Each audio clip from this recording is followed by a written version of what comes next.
কোন ব্যক্তি যদি আত্মহত্যা করে, শরীয়তের মাসআলা হলো এই আত্মহত্যাকারীর জানাজার মধ্যে কোনো ভদ্র মানুষ যাবে না।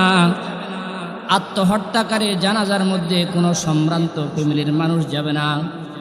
আত্মহত্যাকারীর জানাজার মধ্যে কোনো ধরনের নেককার মানুষ যাবে না, মসজিদের ইমাম যাবে না, বরং সমাজের সাধারণ থেকে সাধারণ মানুষ যারা, তারাই কেবলমাত্র তার জানাজা পড়ে তাকে গোর খুদে কবর দিয়ে দিবে, যাতে দুনিয়ার মানুষ একথা জানতে পারে যে ব্যক্তি আত্মহত্যা করে মারা যায় তাকে দুনিয়ার মানুষও ঘৃণা করে। দুনিয়ার মানুষও ঘৃণা করে। আত্মহত্যা করে দুনিয়ার কোনো ভদ্র মানুষের জানাজা পাওয়া যায় না। আত্মহত্যা করলে মসজিদের ইমামের জানাজা পাওয়া যায় না। আত্মহত্যা করলে সমাজের গণ্যমান্য মানুষের বিষয়েরও জানাজা পাওয়া যায় না। যাতে এই কথাগুলা মানুষের জন্য শিক্ষা হয়, এই জন্য আত্মহত্যা করাকে মহাপাপ বলা হয়েছে এবং আত্মহত্যাকারী জানাজার নামাজের মধ্যে ভদ্র মানুষগুলোকে যাওয়ার জন্য নিষেধ করা হয়েছে। কথা বুঝে আসছে? আমি যে বলি আমার হাতের মালিক কে বলেন? আমাদের প্রত্যেকটি অঙ্গের মালিক কে বলেন? এই জন্য আমরা যেহেতু আল্লাহ পাকের দেওয়া, আমাদের প্রত্যেকটি অঙ্গের মালিক হলেন আল্লাহ। কোনো একটা অঙ্গকে ধ্বংস করার অধিকার, কোনো একটা অঙ্গকে নষ্ট করার অধিকার আল্লাহ তাআলা আমাদেরকে দেয় নাই, ঠিক কিনা? প্রত্যেকটি অঙ্গ আমাদের কাছে আমানত। এই জন্য দেখা যায় অনেক শিক্ষিত মানুষ সে মারা যাওয়ার আগে ওসিয়ত করে, মরণোত্তর ওসিয়ত করে যে আমার মৃত্যুর পরে আমার 2টা কিডনি অমুককে দান করে দিলাম, আমার মৃত্যুর পরে আমার ডেড বডিটাকে অমুক হাসপাতালের জন্য বরাদ্দ দিয়ে দিলাম, আমার মৃত্যুর পরে আমার 2টা চক্ষু অমুককে দান করে দিলাম। বলেন এগুলা জায়েজ আছে? কি কারণে? এগুলার মালিক সে নিজে না, কিন্তু সে দান করতেছে। যখন 3.5 হাত বডির মালিক হলেন আল্লাহ, এটা তার কাছে আমানত রাখা হয়েছে। এবার যদি সে নিজের শরীরকে কোথাও বন্ধক দেয়, শরীরের কোনো অঙ্গকে কাহার জন্য বরাদ্দ দেয়, তাহলে বোঝা গেল সে আল্লাহর হকের মাঝে নিজের হক সাব্যস্ত করেছে। আল্লাহ তাআলার অধিকারের ভিতরে নিজের অধিকার সে সাব্যস্ত করেছে। এই কারণে সে জাহান্নামী হবে। কারণ মানুষের প্রত্যেকটি অঙ্গের মালিক হলেন আল্লাহ। এটার ভিতরে কেউ কোনো ধরনের নিজের ব্যক্তিগতভাবে তাসারুফ করার ক্ষমতা নাই। এই জন্য মরণোত্তর কোনো অঙ্গ দেওয়া এটা জায়েজ নাই, এটা মনে রাখবেন। মরণোত্তর কোনো অঙ্গকে কাহার জন্য বরাদ্দ দেওয়া, কাহার জন্য ওসিয়ত করা, এটা হারাম, এটা জায়েজ নাই। মুসলমানের সমস্ত অঙ্গের মালিক হলেন আল্লাহ। সমস্ত মানুষের প্রত্যেকটি অঙ্গের মালিক হলেন আল্লাহ। এটা আল্লাহ ছাড়া অন্য কোনো ব্যক্তি কাহাকেও দেওয়ার কোনো অধিকার নাই, কোনো অধিকার নাই। শুধুমাত্র মানুষের শরীরে যে রক্ত আসে, যে রক্ত পাওয়া যায়, এই রক্ত কাহাকেও দান করা যায়, এমনকি এই রক্ত বিক্রিও করা যায়। তো বলবেন এটাও তো শরীরের অঙ্গ। রক্ত শরীরের অঙ্গ না, কিন্তু তারপরেও শরীরের রক্ত বিক্রি করা যায় এবং রক্ত কাহাকেও দান করতে চাইলে দানও করা যায়। সেটা কি কারণে?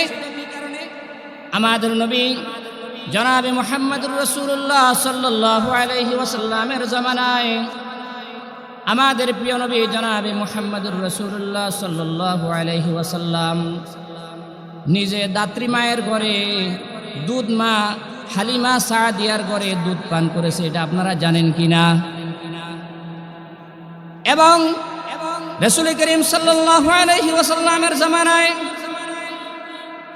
এটা একটা প্রচলন হয়েছিল যে কোনো মহিলা যদি দুধ পান করাইতে চায়, সে তার দুধকে অন্য বাচ্চাদেরকে পান করাইতে পারে এবং চাইলে বিনিময় নিয়েও সে দান করাইতে পারবে। বিনিময় নিয়েও বাচ্চাকে দুধ পান করানো যায়। কি কারণে? দুধ যেটা, এটা মানুষের রক্ত থেকে সৃষ্টি হয়। মায়ের স্তনে যে দুধ আল্লাহ তাআলা দান করেন, এই দুধটা মানুষের রক্ত থেকে সৃষ্টি হয়। এই দুধ যেহেতু কোনো ব্যক্তি চাইলে, কোনো মা চাইলে কোনো সন্তানকে ফ্রি দান করতে পারে, টাকা নিয়েও দান করতে পারে। এই জন্য রক্ত কেউ কোনো ব্যক্তি চাইলে সেই ফ্রিও দান করতে পারে, আবার টাকা নিয়েও দান করতে পারে। কথা বুঝে আসছে? একমাত্র এই রক্ত ব্যতীত শরীরের আর অন্য কোনো অঙ্গ বিক্রি করা জায়েজ নাই, যেহেতু প্রত্যেকটি অঙ্গ হলো আমাদের কাছে আল্লাহর তরফ থেকে আমানত। এটা তো হলো আমরা নিজেদেরকে আমানত, আল্লাহ তাআলার তরফ থেকে আমরা প্রত্যেকেই হলাম এক একজন আমানতদার।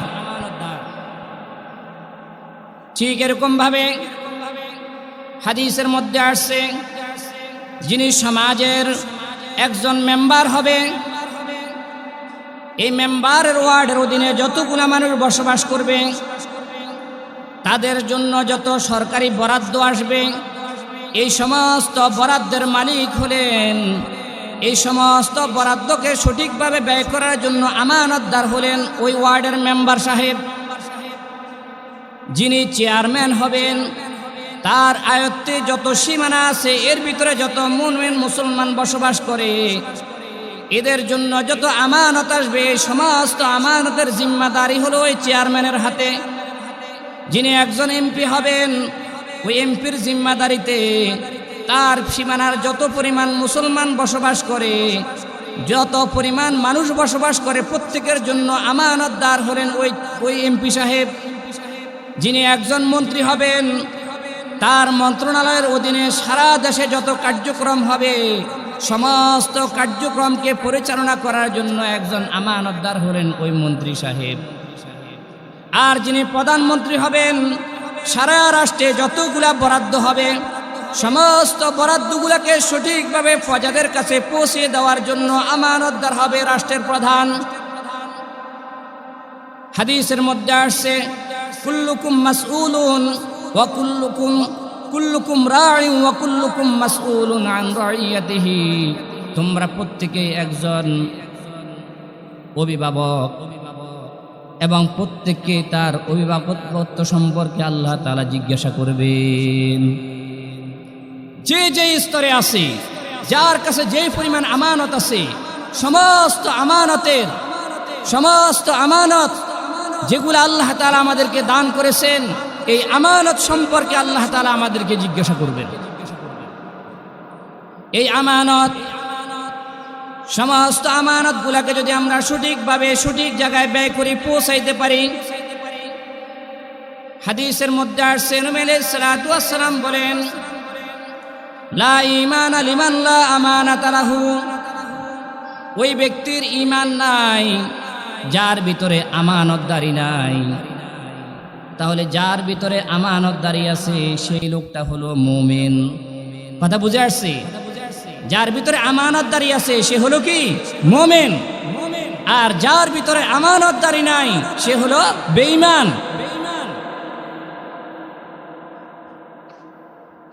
ওয়ালা দীনা লিমান লা আহদা লাহু। যে ব্যক্তি ওয়াদা করে ওয়াদা খেলাফ করে, যে ব্যক্তি ওয়াদা করে ওয়াদা খেলাফ করে, তার কোনো ধর্ম নাই। অন্য অর্থে অন্য এক হাদিসের মধ্যে আসছে, রাসূল করিম সাল্লাল্লাহু আলাইহি ওয়াসাল্লাম বলেন, আয়াতুল মুনাফিক সালাসাতুন। মুনাফিকের আলামত হলো তিনটা। ইদা হাদ্দাসা কাযাবা। যখন সে কথা বলে তবে সে মিথ্যা কথা বলে। মিথ্যা কথা বললে মুনাফিক হয়ে যায়। ওয়া ইযা ওয়াদা খুলাফা। যখন ওয়াদা করে তো সে ওয়াদাকে ভঙ্গ করে। ওয়া ইযা তুমিনা খানা। যখন তার কাছে কোনো ব্যক্তি আমানত রাখে সে আমানতকে খেয়ানত করে। এগুলো হলো মুনাফিকের আলামত। মুনাফিকের এই তিন আলামত, যে নাকি মিথ্যা কথা বলে, ওয়াদা খেলাফ করে, আমানতের জিনিসকে নিজের মন মতো তাসাররুফ করে, এটা হলো মুনাফিকের আলামত। এবার বলেন, মুনাফিক বেশি ভালো না কাফের ভালো? আরে মুনাফিকের চাইতে, কাফেরের চাইতে মুনাফিক আরো নিকৃষ্ট।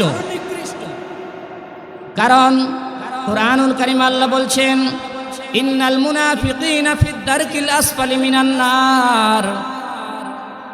মুনাফিক যারা তাদের স্তর হবে, তাদের স্থান হবে জাহান্নামের সর্বনিকৃষ্ট জায়গার মধ্যে।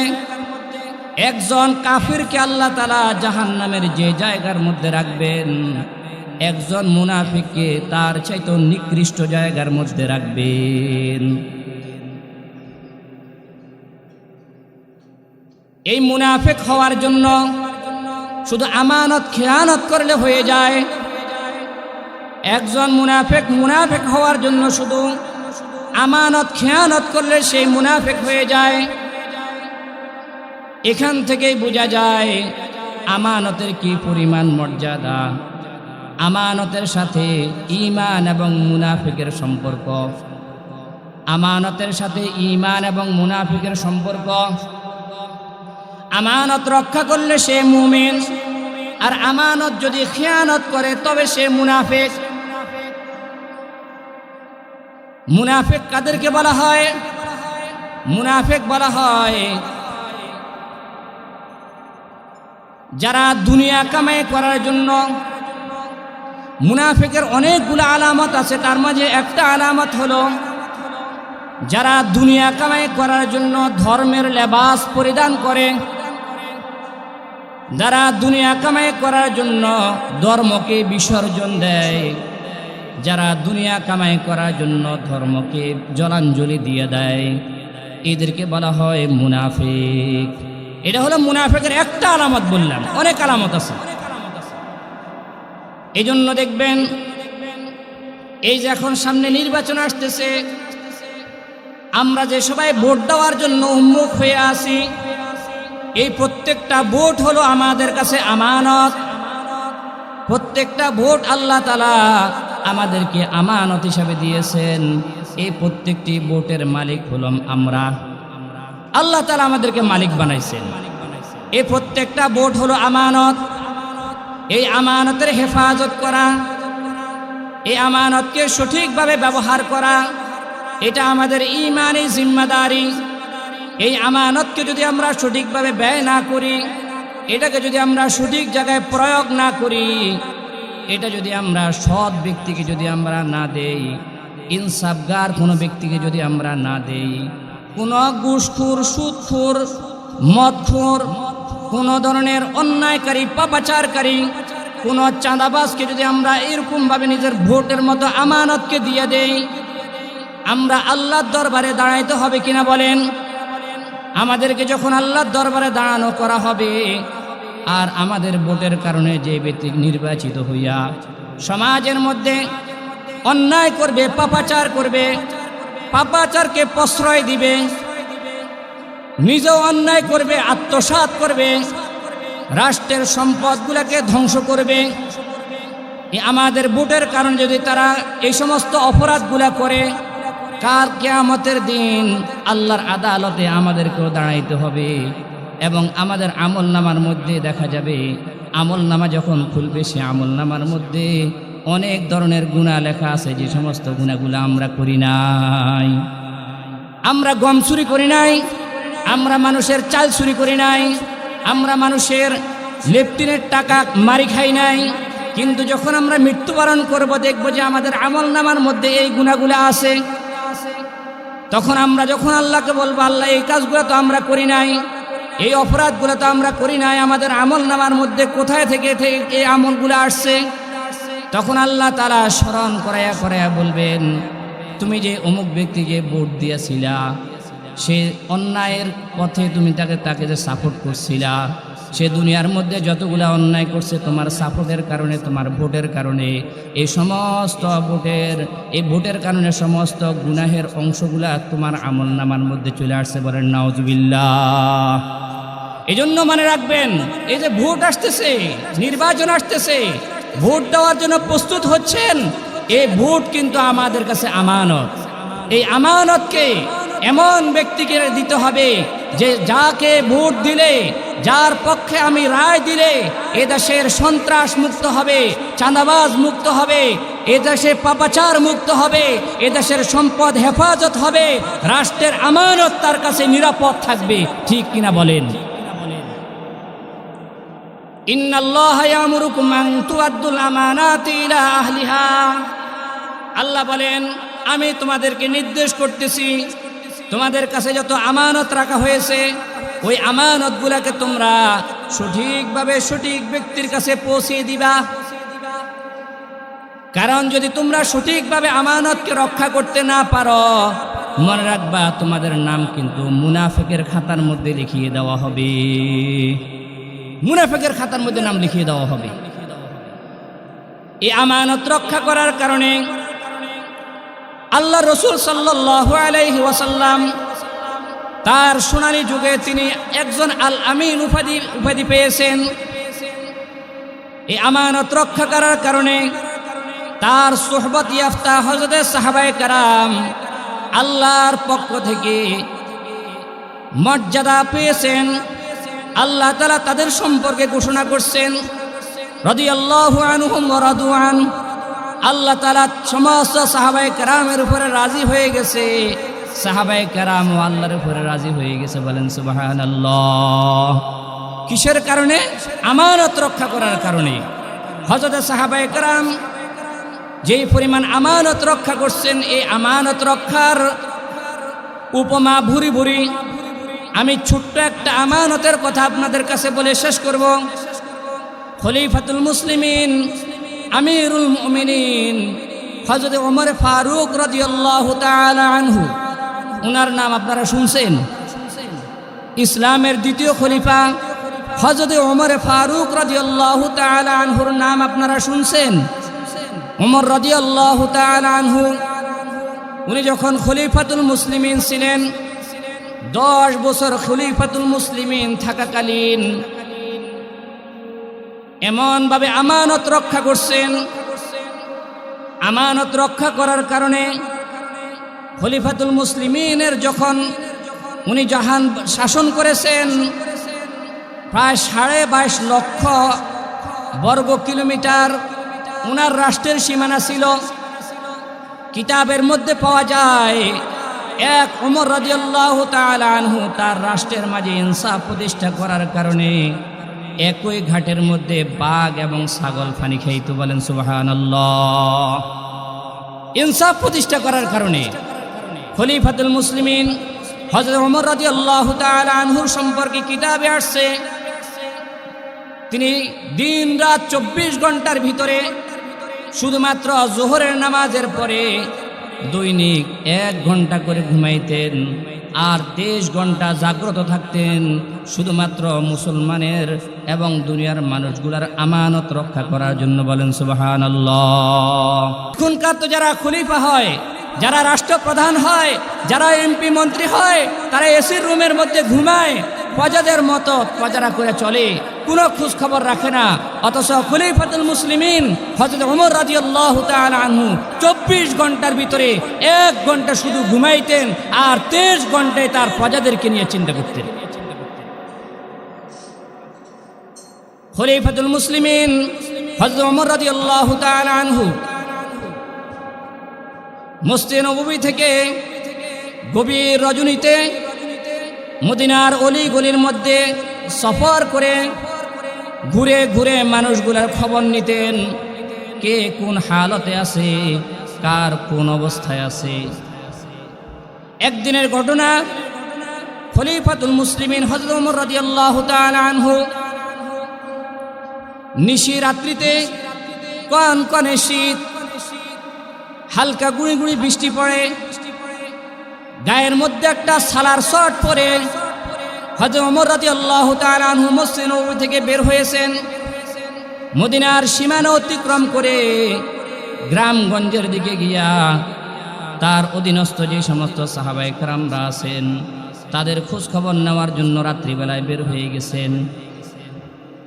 মদিনার সীমানা অতিক্রম করে অনেক দূর যাওয়ার পরে হযরত ওমর রাদিয়াল্লাহু তাআলা আনহু ঘুরে ঘুরে গলিতে গলিতে মানুষের খোঁজ খবর নিতেছেন।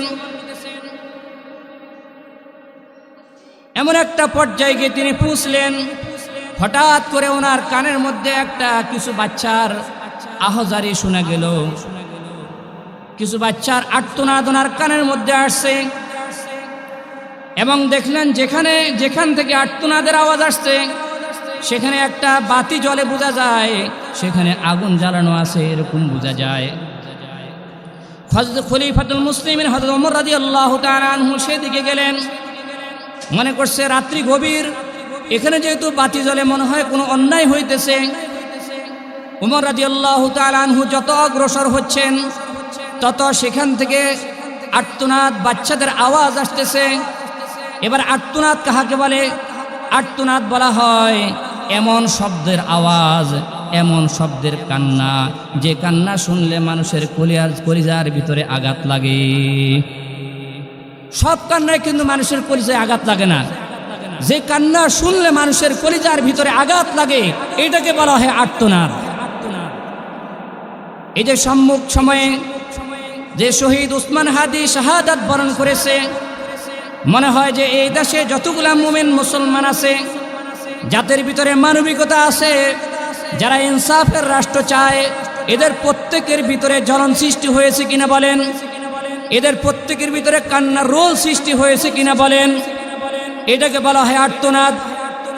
ওমর রাদিয়াল্লাহু তাআলা আনহু বাচ্চাদের আর্তনাদ শুনলেন, আর্তনাদ শুনে ওই ঘরের পাশে গিয়ে দাঁড়াইলেন, গিয়া ঘরের বাহির থেকে আওয়াজ করলেন, মা আপনার ঘরে বাচ্চাগুলা কান্না করতেছে কেন?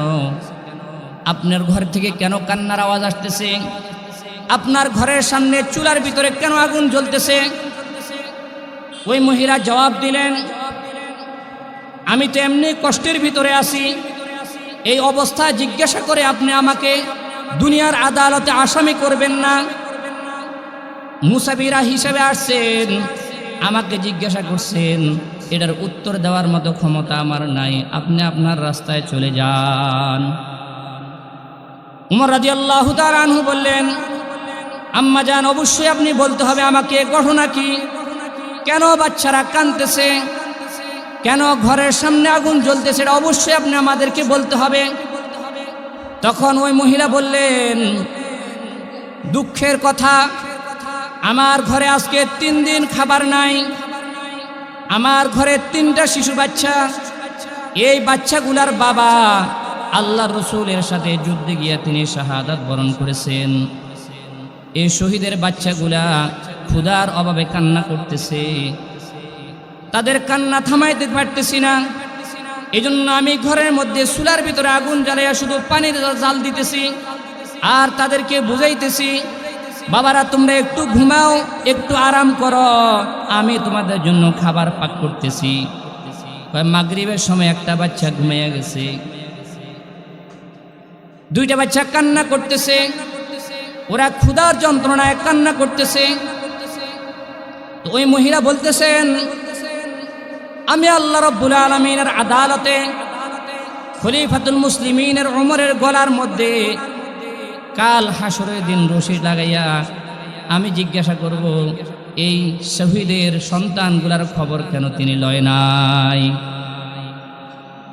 ওমর রাদিয়াল্লাহু তাআলা আনহু বললেন, খলিফাতুল মুসলিমিন খবর নিতে পারে নাই, ওনার অনেকগুলা কাজ থাকে, যাবতীয় ব্যস্ততা থাকে। আপনি একজন শহীদের স্ত্রী হয়ে তো কমপক্ষে খবরটা জানাইতে পারতেন যে শহীদের সন্তানগুলা কষ্ট পাইতেছে, তাহলে তো খলিফাতুল মুসলিমিন অবশ্যই তাদের জন্য খাবারের ব্যবস্থা করতেন। তখন ওই মহিলা বলতেছেন, আপনি একজন মূর্খ মনে হয়, আপনি মনে হয় ইসলামের শরীয়ত সম্পর্কে ভালো জ্ঞান রাখেন না।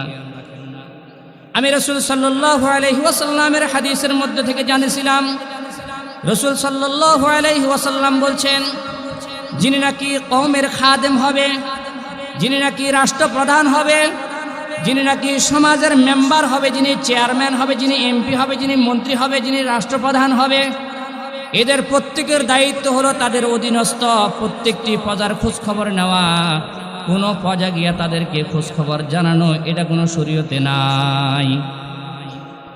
ওমর রাদিয়াল্লাহু তাআলা আশ্চর্যান্বিত হয়ে গেলেন, বললেন, মা আপনি অপেক্ষা করেন, আমি আপনার জন্য ব্যবস্থা করতেছি। খলিফাতুল মুসলিমিন ওমর রাদিয়াল্লাহু তাআলা আনহু দৌড়াইয়া বাইতুল মালে গেছেন। বাইতুল মালের খাজানা খুলে নৌকরদেরকে বললেন, তাড়াতাড়ি খাবারের ঘরকে তোমরা খুলে দাও, খানার গোডাউন খুলে দাও। ওমর রাদিয়াল্লাহু তাআলা আনহু নিজেই আটার বস্তা নিজের কাঁধে লওয়ার জন্য টানাটানি করতেছে।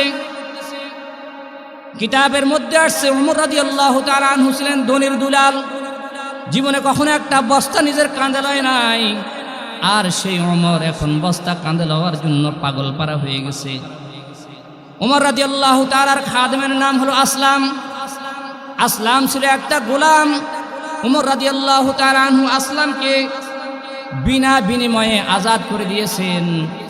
আজাদ করে দেওয়ার পরে আসলাম বলছেন, খলিফাতুল মুসলিমিন, আপনি আমাকে আজাদ করতে পারেন ঠিক আছে, কিন্তু আমি আজীবন আপনার গোলাম হয়ে, আপনার খাদেম হয়ে আপনার দরবারে আমি থেকে যাব। বলেন সুবহানাল্লাহ। ওই আসলাম বের হয়ে আসে বললেন, খলিফাতুল মুসলিমিন, আপনি কখনো বোঝা নেন নাই, মাথার মধ্যে বস্তা নেওয়া এটা আপনার স্বভাব নয়, বস্তা আপনি আমার কাঁধে উঠাইয়া দেন। খলিফাতুল মুসলিমিন হযরত ওমর রাদিয়াল্লাহু তাআলা আনহু বলেন, আসলাম, তুমি যদি হাসরের মাঠে আমার গলার মধ্যে রশি লাগাইয়া সারা উম্মতের সামনে টানবে, হাসরের মাঠে আমাকে আমার গলার মধ্যে রশি লাগাইয়া কোনো এক ব্যক্তি টানবে, আর সমস্ত হাসরবাসী আমাকে দেখবে। যদি এটা তুমি অপছন্দ করো, যদি এটা তুমি না চাও, তাহলে তুমি আটার বস্তাকে আমি ওমরের কাঁধে উঠাইয়া দাও। বলেন সুবহানাল্লাহ। ওমর রাদিয়াল্লাহু তাআলা আনহু বলেন, তুমি আমার কাঁধে উঠাইয়া দাও। এবার আসলাম ধরে এই বস্তাটাকে হযরত ওমরের কাঁধে উঠাইয়া দিলেন এবং হযরত ওমর বললেন, গোশত নাও এবং খাদ্যের রুটি বানানোর জন্য যাহা কিছুর প্রয়োজন হয়, গোশত পাক করার জন্য যাহা কিছুর প্রয়োজন হয়, সব কিছু নিয়ে তুমি আমার পিছনে পিছনে আসো। ওমর রাদিয়াল্লাহু তাআলা আনহু তার গোলাম আসলামকে নিয়ে আটার বস্তা নিজে কাঁধে করে ওই মায়ের দরজায় গিয়ে টোকা দিলেন। বললেন, মা, আপনি নিরাপদ জায়গায় সরে যান, আপনার জন্য আমি খাদ্যর ব্যবস্থা করতেছি। কিতাবের মধ্যে আসছে কাঁচা চুলা। ওমর রাদিয়াল্লাহু তাআলা আনহু নিজে চুলার আগুন ধরাইতেছেন। আসলামকে বললেন, আসলাম, তুমি রুটি বানাও। আসলাম রুটি বানাইতেছে, ওমর রাদিয়াল্লাহু তাআলা আনহু রুটি সেকতেছেন। কিতাবের মধ্যে আসছে চুলার আগুন যদি নিভে যায়, ওমর রাদিয়াল্লাহু তাআলা আনহু তার চেহারাকে, তার মুখটাকে চুলার ভিতরে, চুলার মুখের মধ্যে দিয়া ফুঁ দিয়া যখন আগুন ধরায়, চুলার আগুনের ধোঁয়াগুলা ওমর রাদিয়াল্লাহু তাআলা আনহুর ঘন দাঁড়ির ভিতরে ঢুকে যায়। বলেন সুবহানাল্লাহ। ওমর রাদিয়াল্লাহু তাআলা আনহু নিজ হাতে চুলার মধ্যে রুটি সেকে গোশত দিয়া বাচ্চাদেরকে খাওয়াইলেন এবং বাচ্চার মাকে খাওয়াইলেন এবং বললেন, আরো অতিরিক্ত খাবার রয়ে গেছে, রুটি রয়ে গেছে, আটা রয়ে গেছে, গোশত রয়ে গেছে, মা, এগুলা আপনাদের জন্য রেখে গেলাম, এগুলা যদি শেষ হয় আপনি আবার মসজিদ নববীর মধ্যে খবর দিবেন। যতদিন পর্যন্ত আপনার খবর খুঁজবে, খলিফাতুল মুসলিমিনের তরফ থেকে আজ থেকে বরাদ্দ তোমাদের জন্য, আপনার জন্য নির্ধারিত হয়ে গেল, খাবার টাইম মতে পৌঁছে যাবে। ওমর রাদিয়াল্লাহু তাআলা আনহু ঘর থেকে বের হয়ে সামান্য একটু রাস্তা দূরত্বে আসার পরে তিনি দাঁড়ায় গেলেন। এইদিকে সুবে সাদিকের সময় হয়ে গেছে।